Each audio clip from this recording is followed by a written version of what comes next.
Machiegni nya koromogi nyinga Ochieng' Emmanuel bed kode chakruok nyaka gikom. Jaod bura ma Mukurweini John Kagusha omaki kod apisas mag okwach kich e apisi mag kambi mar Royal Media Services. Apisa maduong' mar okwach kich e bura Nairobi Daniel Kandie ne dwaro mondo migidhi kode ka ochiwo ler moro amora kani liekore ne gidwa dhi kode nyaka e apis okwach kich mantiere apaya ma Kiambu mabiro bang' twak ma Kagusha e wang' jowi mar Inoro Odhiambo Manyoro kama ne oninde studio mar Inoro bang' winjo muya ni obila nyo dwa make. Kata ni poko yangore gimomiyo make liekore ni make bang' golo weche moko masiemo ng'ata mawuok masawa ma Kenya mabiro goyo ne jatend piny Kenya William Ruto ombulu e yiero mabiro ne biro dade nyaka e bwo otanda. Of arresting in Kenya is by being someone and being arrested by uniformed policemen, either the OCPD, the OCS, or the DCI, and that must also be done under clear circumstances.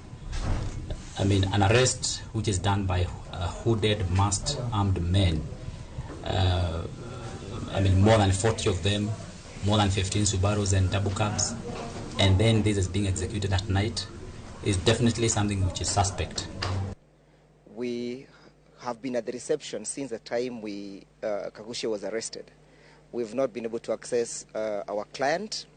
There were clear instructions by the deputy director in charge of operation, Mr. Bet, after Kagusha was arrested by Mr. Kadia. So instructions were firm that we should not access our client. So even as we address the media at this time, we have not been able to access him. We do not know of his whereabouts. Mimi mwenyewe nikaenda pale saa 11:30 na nikampata pale.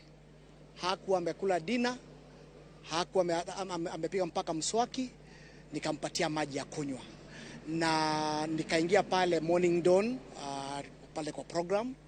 Na nikasema nikaongea hiyo maneno kwa sababu siku ya leo tulikuwa tunachangia mambo ambayo mliona inahusu Vision 2060.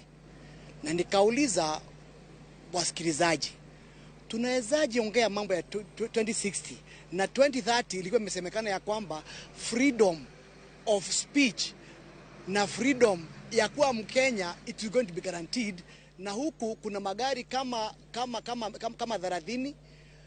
Hao watu walikuwa majipamba kama wahuni, na sasa ati kwa sababu mtu amesema jambo moja ama lingine ikawa sasa lazima atafuta usiku kama mwizi, hata sijui ni mwizi wa nani.